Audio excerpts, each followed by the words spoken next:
The frost-free date in Fairbanks is in theory June 15. However, we quite often get frost past then, so we keep a very close eye on the weather forecasts to make sure that no freezing weather is headed our way. Well, it works most of the time, but July 1st this year, well, we didn't get the message, and it wasn't even reported that it was potentially a problem, so we ended up getting some plants that look pretty sad because of it.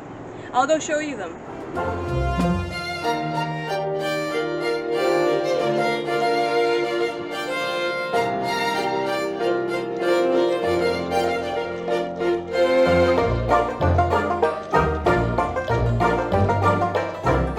Hi there, this is Big Spruce Rabbitry, and we had a late frost on July 1st and a bunch of my squash were affected, but thankfully none of them were killed and they're all recovering, and I'll go around and show you how to prune them up after such a event. This is a turban squash. There are actually two plants here, one that's going off this way and one that's going off that way. The plant was about half this size when the frost hit. You can see a bunch of the leaves are all crunchy and kind of destroyed. I'm going to remove this material since it's not going to help the plant at all and just block light from the other leaves.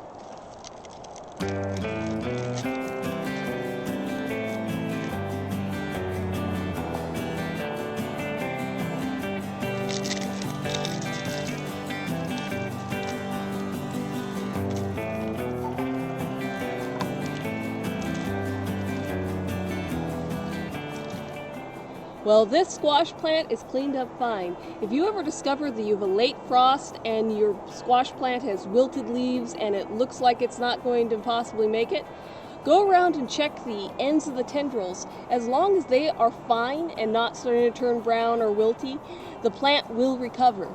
So this squash, you can see, is nice and healthy. I was pretty mad when I first saw the bunch of wilted leaves when I came out and watched them brown over the next few days, but the plants very quickly came back from it, so no harm, no foul.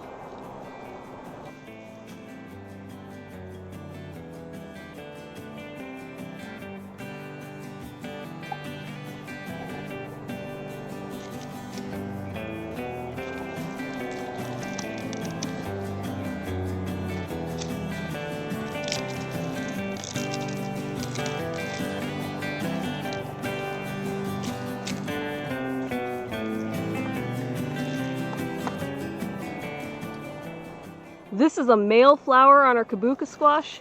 You can tell it's a male because there's no baby squash sitting at the base of the flower.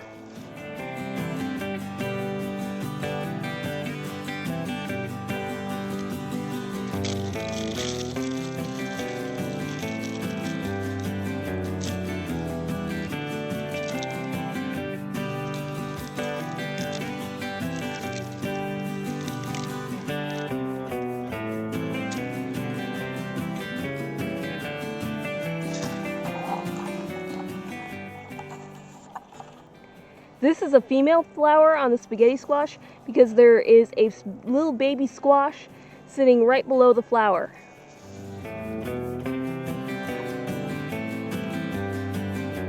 Here are some of the baby spaghetti squashes.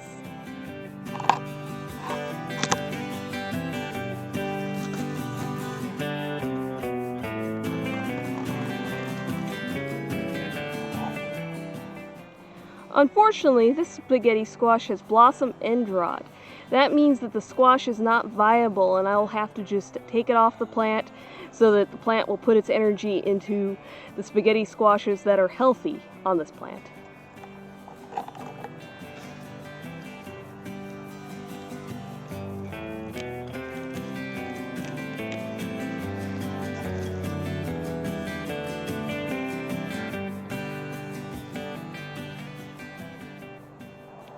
Blossom end rot is caused when a female flower is not properly pollinated, as this squash wasn't.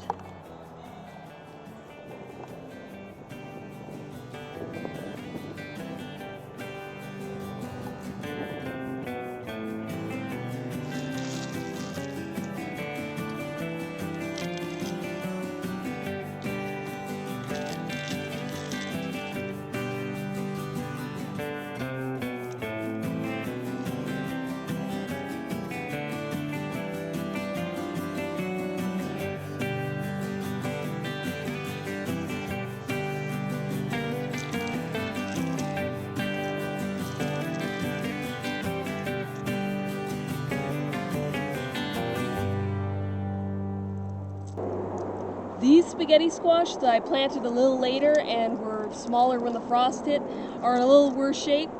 I think that all of the Mary stems are still there, so I think that they will recover. They are still putting on new leaves, so hopefully they will come back. The potatoes were also pretty badly affected, but there's a lot of new growth, and I just need to weed them again, and I think that we will get a harvest from these guys.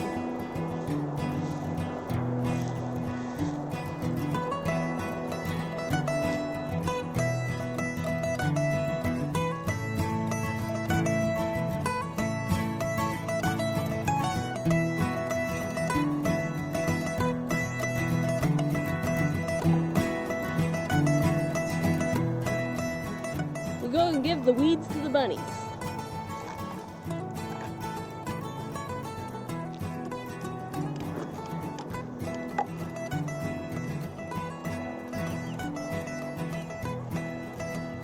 Yeah, guys, you know what's coming.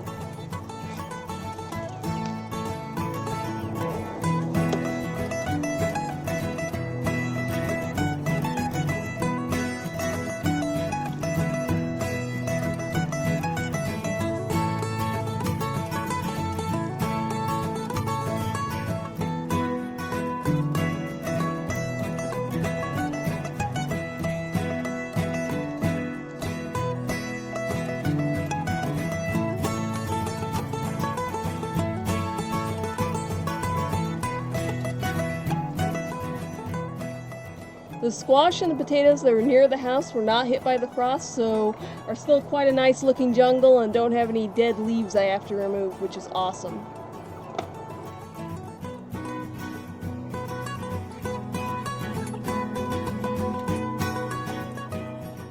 If a late frost is predicted, you can save your plants by getting them covered in plastic.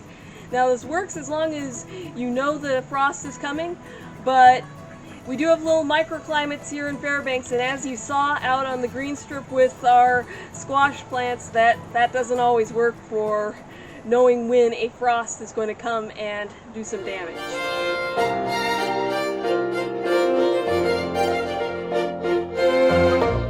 I hope you learned a little bit about what to do about a late frost. Thanks for watching. Like, comment, subscribe, and check out our farm store in the description.